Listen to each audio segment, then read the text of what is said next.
Causative verbs. दो causative क्रियाएं होती हैं इंग्लिश में, एक है गेट और दूसरी है मेक। यूं तो गेट का मतलब होता है पाना और मेक का मतलब होता है बनाना, लेकिन इन दोनों को ही पॉजिटिव क्रियाओं की तरह किस तरह से यूज किया जाता है ये बात इस वीडियो लेक्चर में मैं आपको बताऊंगा। जब भी किसी वाक्य में थर्ड पर्सन की इन्वॉल्वमेंट होती है तो किस तरह से इन दोनों क्रियाओं का यूज किया जाएगा ये बात आप इस वीडियो लेक्चर में उदाहरण के माध्यम से जानेंगे।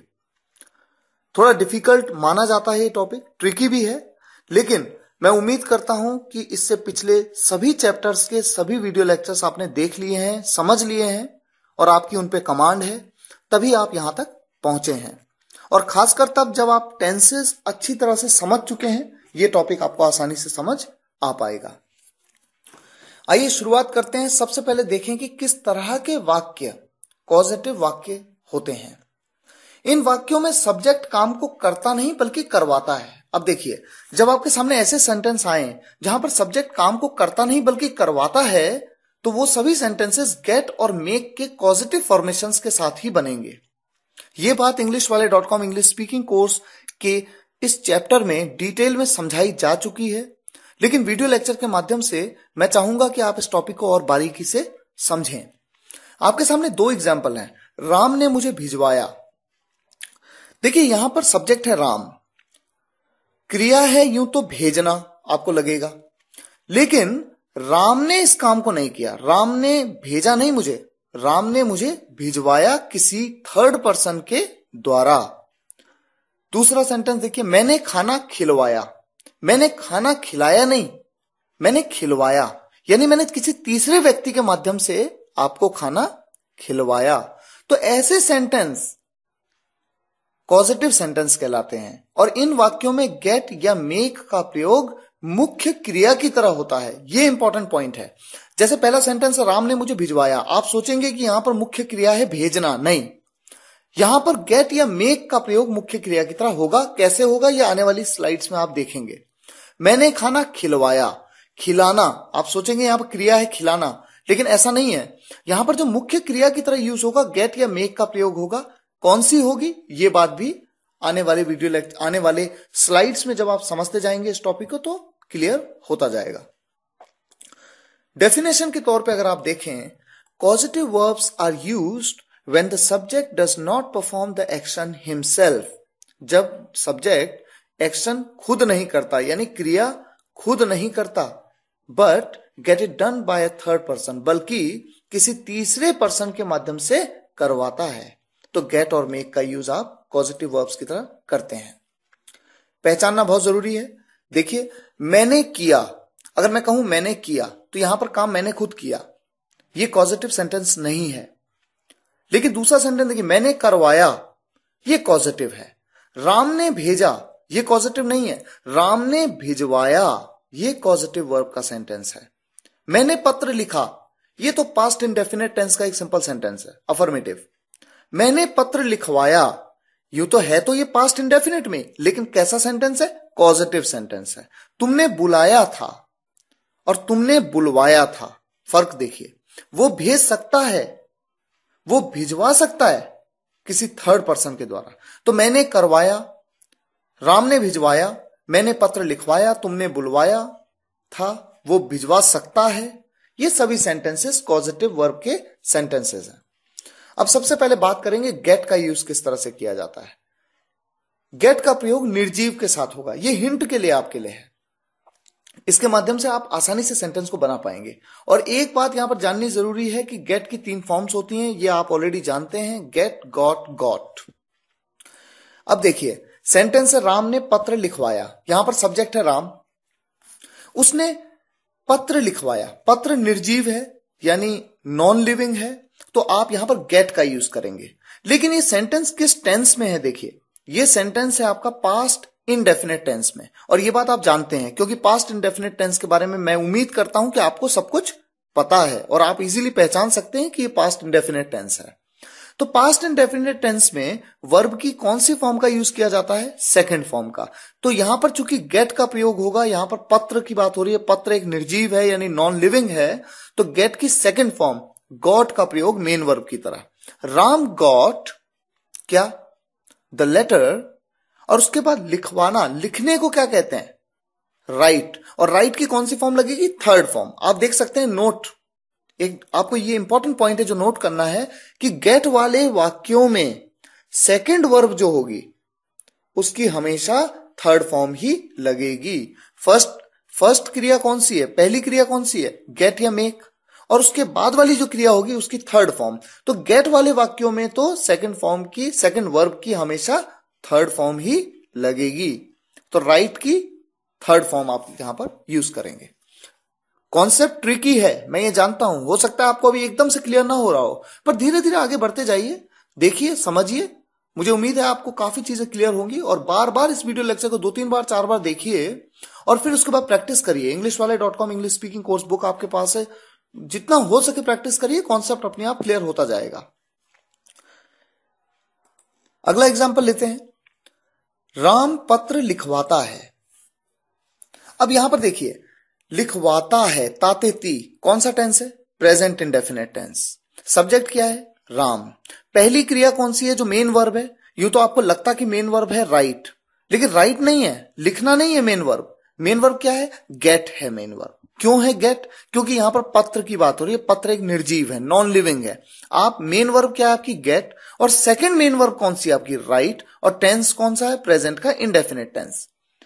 सब्जेक्ट है Ram, third person singular subject है, तो वर्ब की फर्स्ट फॉर्म के साथ एस या ईएस का प्रयोग होगा। ये बात आप ऑलरेडी जानते हैं, यहां पर एस का प्रयोग होगा, ये भी आप जानते हैं, प्रेजेंट इंडेफिनिट टेंस में आपने ही समझा है। राम गेट्स द लेटर, और फिर आपको यह भी बताया गया है कि गेट वाले वाक्यों में जो सेकंड वर्ब होती है उसकी थर्ड फॉर्म का प्रयोग होता है। Ram gets the letter written, write की थर्ड फॉर्म। अभी धीरे धीरे समझते जाइए, आगे बढ़ते हैं। देखिए, तुम ये करवा दो, तुम ये करवा दो, यहां पर मेन वर्ब क्या है, क्योंकि तुम ये खुद मत करो, तुम ये करवा दो किसी थर्ड पर्सन के माध्यम से, किसी थर्ड पर्सन की इन्वॉल्वमेंट के साथ। सब्जेक्ट कौन है, तुम, यू, करवा दो इसको। किस तरह का सेंटेंस है ये, इंपेरेटिव सेंटेंस। अगर आपको ध्यान हो तो मैंने इंपेरेटिव सेंटेंसेस के वीडियो लेक्चर में बताया था, जब आप किसी को ऑर्डर देते हैं, एडवाइस करते हैं या रिक्वेस्ट करते हैं, तो ऐसे सेंटेंसेस इंपेरेटिव होते हैं। अगर आपको इसके बारे में नहीं पता तो इंपेरेटिव सेंटेंसेस के वीडियो लेक्चर को भी आप जरूर देखिए, तभी आप इस कॉन्सेप्ट को ज्यादा बेहतर समझ पाएंगे। यहां पर मेन वर्ब हो गई है गेट, और सेकंड मेन वर्ब क्या है, करने की बात हो रही है, तो करना जो क्रिया है वो क्या है, डू। तो यहां पर आप कहेंगे यू, और चूंकि इंपेरेटिव सेंटेंस में जब आप किसी को ऑर्डर देते हैं तो वर्ब की हमेशा फर्स्ट फॉर्म का यूज करते हैं। You get it done, do की third form done, you get it done. अगला देखिए, मेक। मेक का प्रयोग कैसे करना है, मेक का प्रयोग सजीव के साथ होगा, सजीव यानी लिविंग बीइंग। और ये बात आप जानते हैं, मेक की 3 फॉर्म्स होती हैं, मेक, मेड, मेड। अब यहां पर एग्जांपल्स लेते हैं। राम ने मुझसे लिखवाया, क्या लिखवाया ये नहीं बताया, राम ने मुझसे लिखवाया, यानी वो तीसरा व्यक्ति मैं हूं, वो थर्ड पर्सन मैं हूं जिसकी मदद से लिखा गया। मैंने क्या काम किया, लिखने का। राम ने मुझसे लिखवाया, तो लिखने का काम किसने किया, मैंने किया। तो देखिए, मेन वर्ब है मेक, क्योंकि यहां पर नॉन लिविंग नहीं बल्कि मैं क्या हूं, लिविंग बीइंग हूं। मेन वर्ब है मेक। सेकंड मेन वर्ब कौन सी है, लिखना, राइट।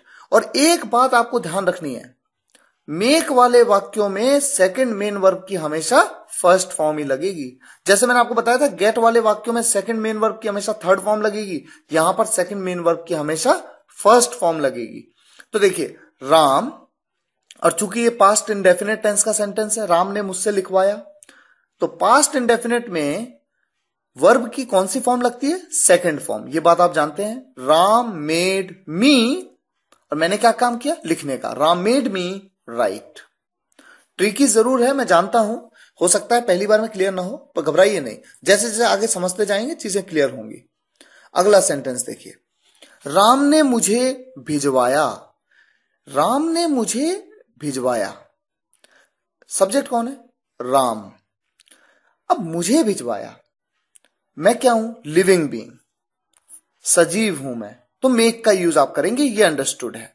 अब पॉइंट ये है कि मैंने क्या काम किया, राम ने तो मुझे भिजवाया, लेकिन मैंने क्या काम किया, मैंने तो जाने का काम किया।